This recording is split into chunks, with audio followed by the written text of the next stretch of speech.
Hello everyone, I'm Felicia and you're listening to Scrubbed In, a health podcast that tunes into the background and stories of healthcare workers from various fields, explores pre-med life, and discuss the past, present, and future of medicine.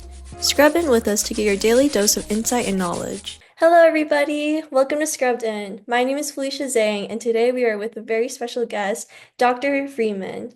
So Dr. Freeman is a family medicine physician. Dr. Freeman, could you please tell us a little bit more about yourself? Sure. I'm a family physician, as Felicia said. I have been that for a long time. Right now, I live in Tucson, and I'm retired from paid work. But I did it for 45 years. I worked in a number of settings.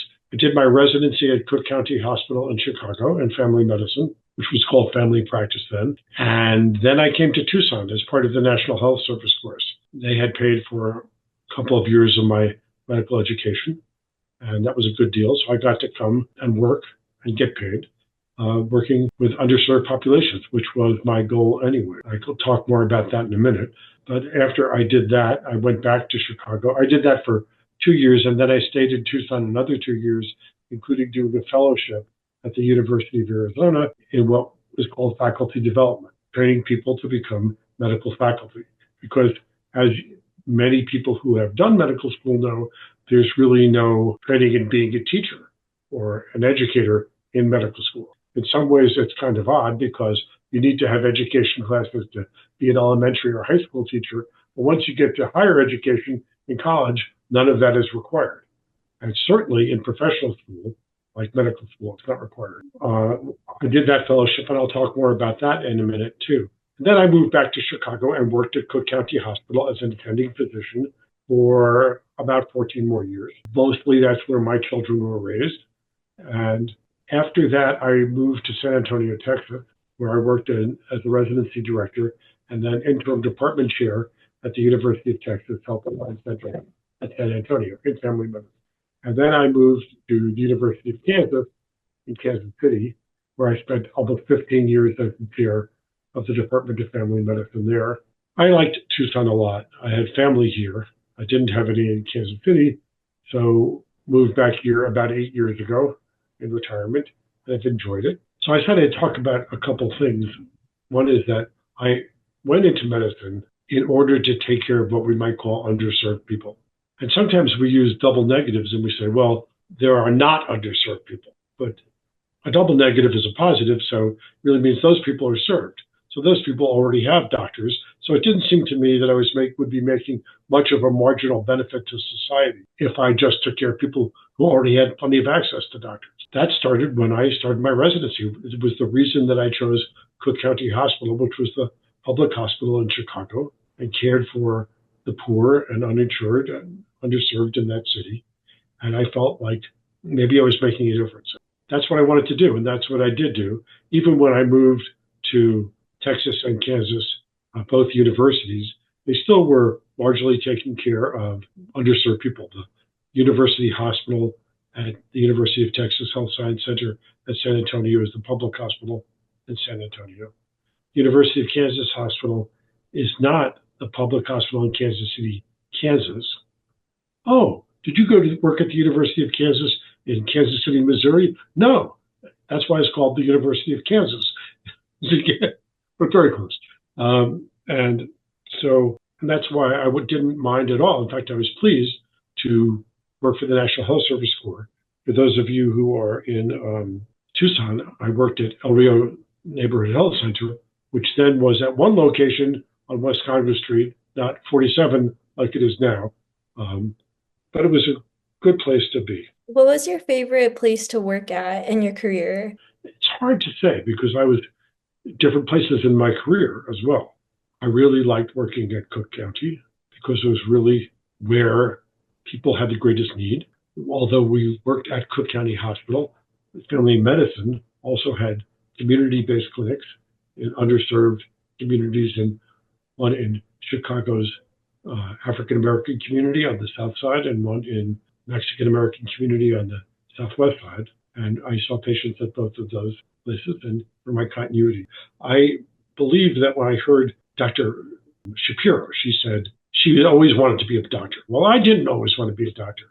for most of my life, until I applied to medical school, I never thought about being a doctor.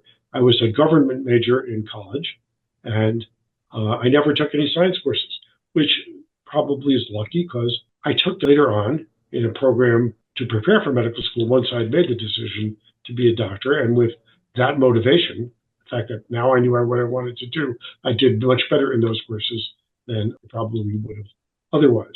But it also means that I realized I took the minimum number of science courses. I took biology, chemistry, physics, and organic chemistry. That was it, And other people who were biochemistry or neuroscience majors took all these other courses, and that was what Dr. Shapiro said was normal back then. It was probably more common. I think probably today there are more people who come in from non-science majors, but there were still some of us back then. Yeah. So what made you choose to major in government? As an undergraduate?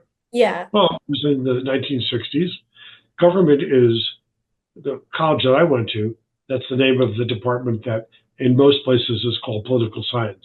And so there was a lot going on.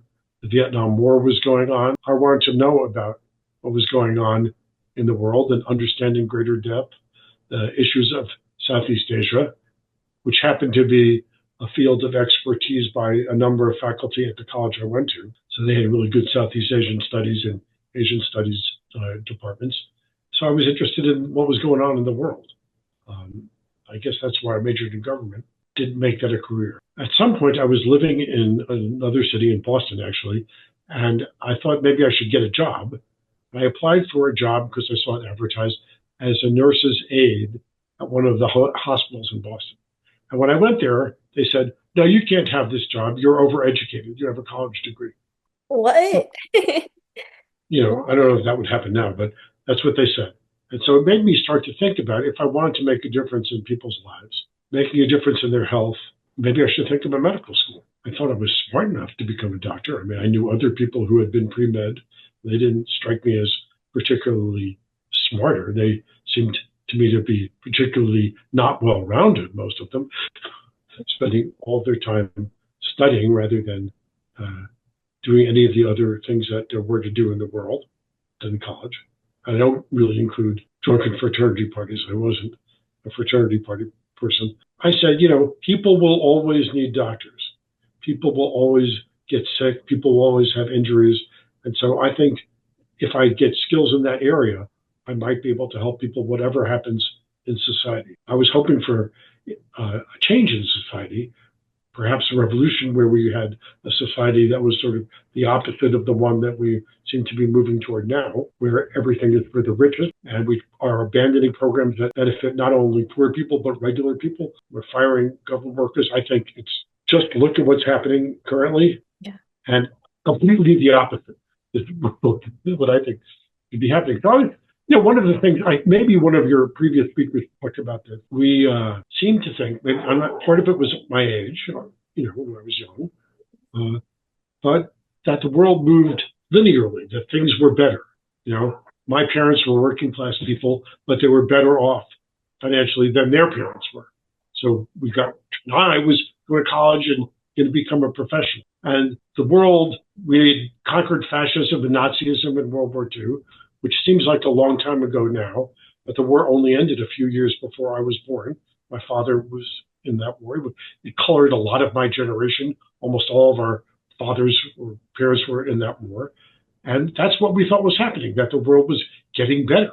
It was moving more toward meeting people's needs. Well, then I've lived another 50 years or so, 60 years since then, and realized that it isn't true, that things often take steps backwards as well as steps forward.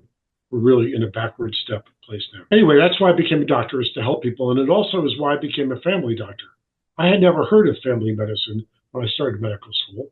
But to be honest, I had never heard of most specialties in medicine. What I really wanted to be when I went to medical school was a regular doctor. That was the word for it in my head. I wanted to be a doctor who took care of everybody for everything, and you didn't have to make a diagnosis yourself and decide what your disease was before you picked the specialist you went to. And sometimes that could be wrong because you might think it was one problem. I learned this in medical school. You might think it was your heart, it might be your GI tract. I learned about family medicine, even though my medical school had no department of family medicine, and said, yeah, They just invented the specialty that I want to do. I've been around for a long time. In the past, people had been general practitioners, and what those people were people who did 1 year of rotating internship and then went out into practice. And residencies were for people to become specialists, internists, pediatricians, surgeons, etc. In the late 1960s, in 1969, the first family medicine residencies were approved. The American Board of Family Medicine was approved. And so now to become a family physician, you needed to do a 3-year family medicine residency, not just a rotating internship.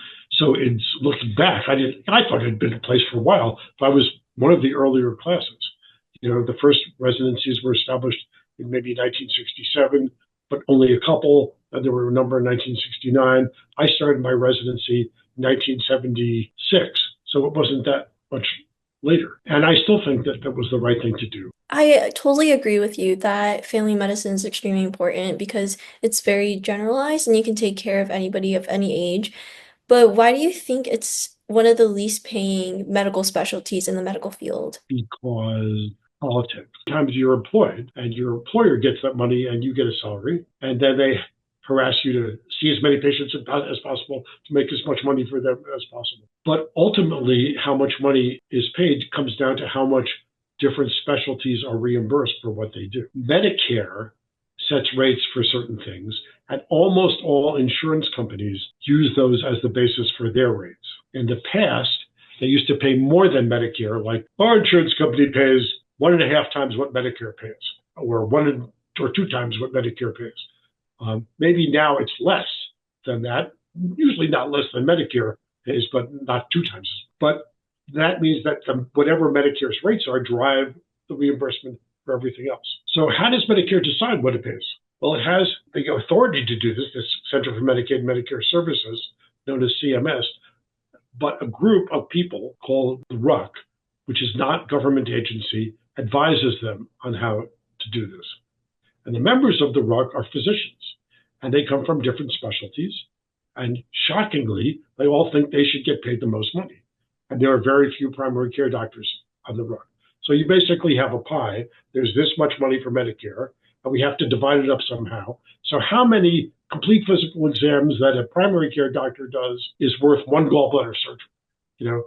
That's really what it's doing. And they give a certain weight to each procedure, and they tend to overweight surgical procedures and underweight things like talking to people, finding what's going on with them, And so that ultimately is why most primary care doctors, especially pediatricians and family physicians, who are most of the primary care doctors, there are also general internists, but that's a dying breed. There are fewer and fewer of those. Almost everybody who completes an internal medicine residency becomes a subspecialist, like a cardiologist, gastroenterologist, nephrologist. I think for that reason, that you make more money. I think that there's been studies that show that if an anesthesiologist is likely to make $7 or $8 million more in their lifetime than a family physician, that could be convincing for people, especially if they have a lot of debt. They may say, oh, I like family medicine, I like anesthesiology, I just decided to go into anesthesiology. But the fact is that they make a lot more money. But there's also differences in the character of the practice.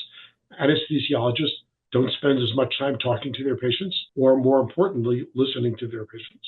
Almost none, right? If you don't really enjoy interacting with people and hearing their stories and learning what their problem is rather than what you think their problem is, then a specialty that doesn't do that as much, like anesthesiology, radiology, pathology, may suit you better.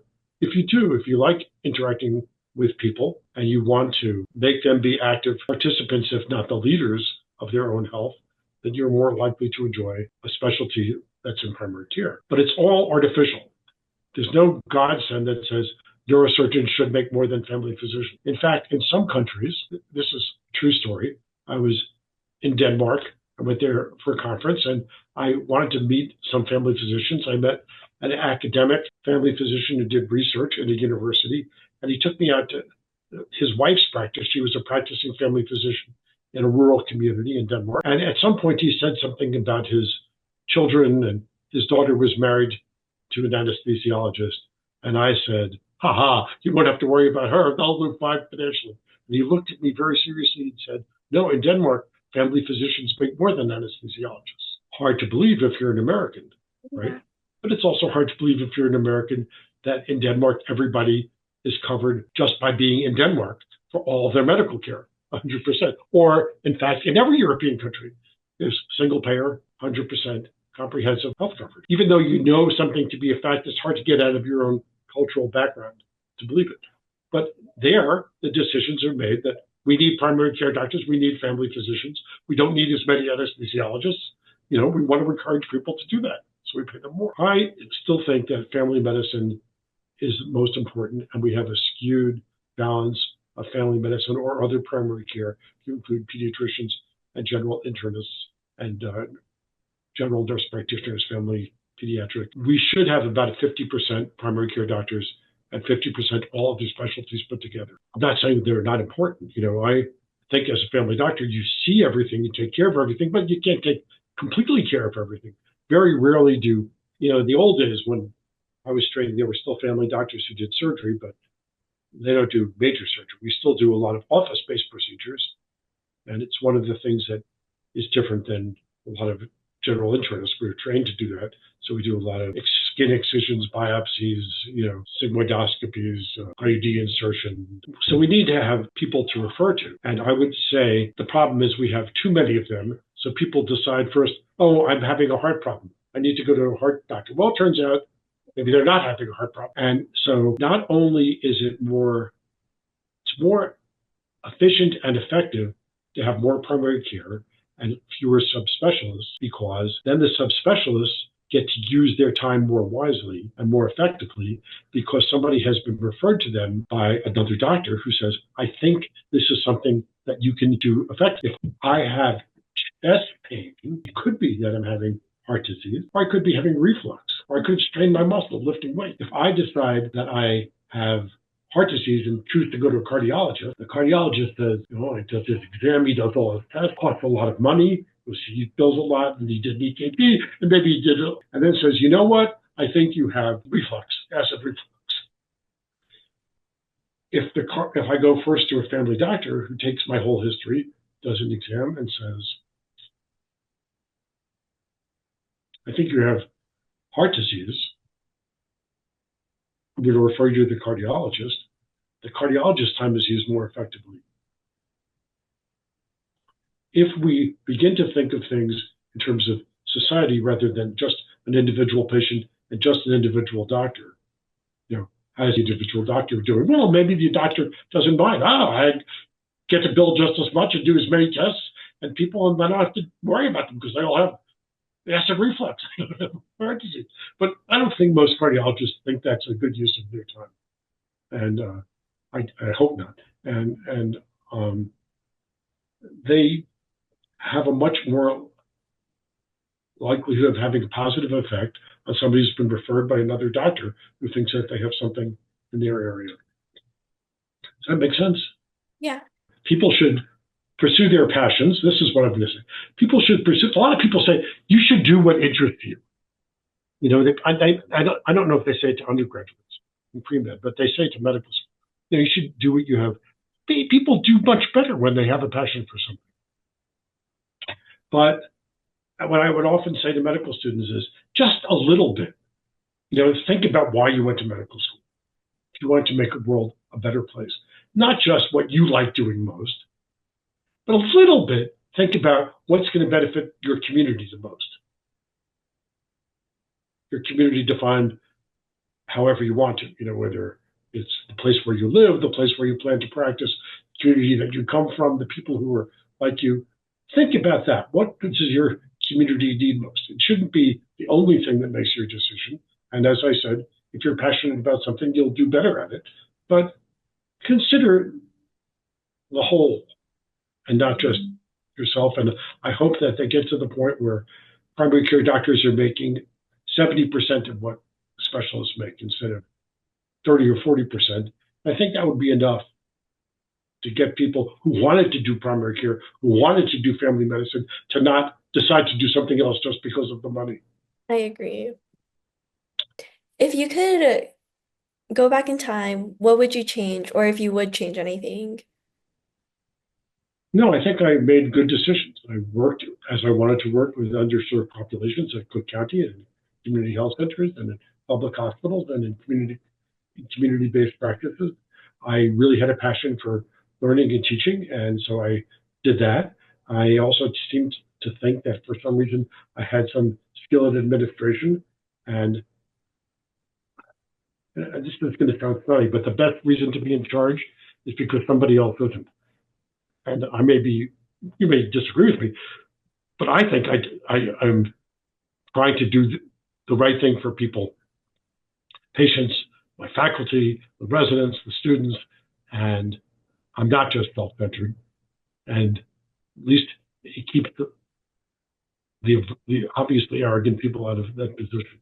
So I think I did really well in terms of finding the right place for me and places where I made a positive difference in the world. I would have liked to have made more, but can only do a certain amount. And why did you go from practicing to teaching? No, it was a graduate. I was not really. I mean, I was in practice here in the community health center, and then when I worked at Cook County Hospital, I saw my own patients part of the time, but the rest of the time I supervised resident patients. I was already teaching, and then when I did that for 15 years and spent part of my time all the time seeing patients, but some of it supervising residents, seeing patients, and some of it seeing my own patients. And then when I went to San Antonio, I became the director of a residency program, and later on in Kansas, a department chair. So it was a gradual process, and also gave me a chance to both do and support research in primary care in Kansas to build a department that did meaningful family medicine research. That's a whole other issue, but I don't think that just because somebody who's a family doctor does the research, it's family medicine research, nor if a subspecialist does the research on the patient in our clinic, it's family medicine research. Family medicine research studies disease in populations, common presentations of things, and how and what is effective in making them better, preferably with a community focus. Thank you. I'm not sure if it's gonna. Thank you for listening to Scrubbed In. If you learned or found anything to be interesting and valuable, join us for the next episode where we will be discussing life as a pre-med. I'm your host, Felicia, scrubbing out.